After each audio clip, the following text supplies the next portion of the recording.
हनुमत्स्वरमाला स्तोत्रम्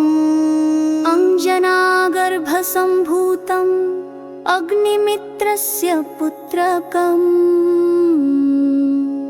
नमामि रामदूतं तं सर्वकार्यार्थसिद्धये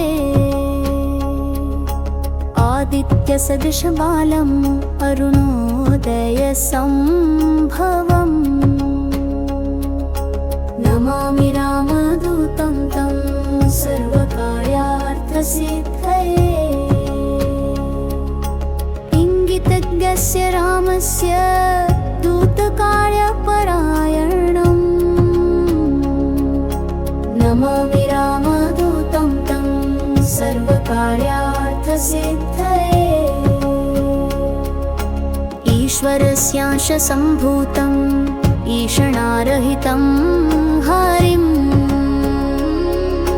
नमामि रामदूतं तं सर्वकार्यार्थसिद्धये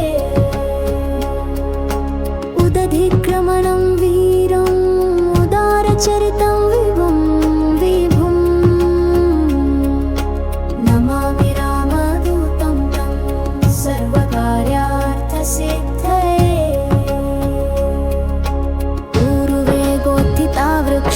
मुहूर्तं कपिमन्वया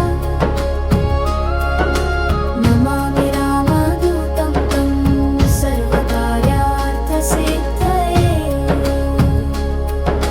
वृक्षाखाध्यायिनं शान्तं भृग्यमाणं पदार्चितम् नमामि रामदूतं तं सर्वकार्यार्थसिद्धये ऋकाराद्यक्षरोत्पत्ति ज्ञानपूरितमानसम्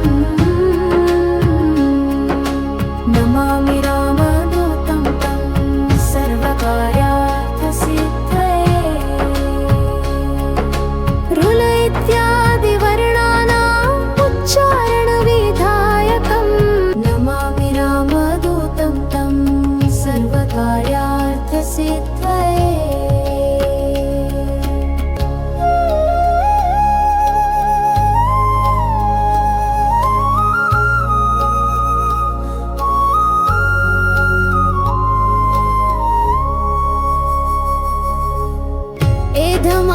शरीरं तं राजमानमुखाकृतिम् नमामि रामदूतं तं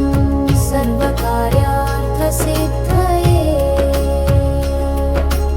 ऐक्ष्वाकुकुलवीरस्य रामस्य प्रियपात्रकम् नमामि रामदूतं तं सर्वकार्यार्थसिद्धये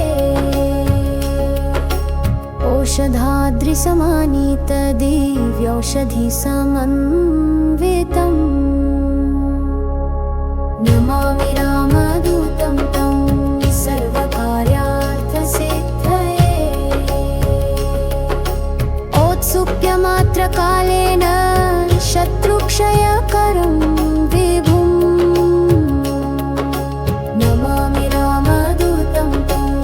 सर्वकार्यार्थसिद्धये इति श्री हनुमत्स्वरमाला स्तोत्रम् सम्पूर्णम्।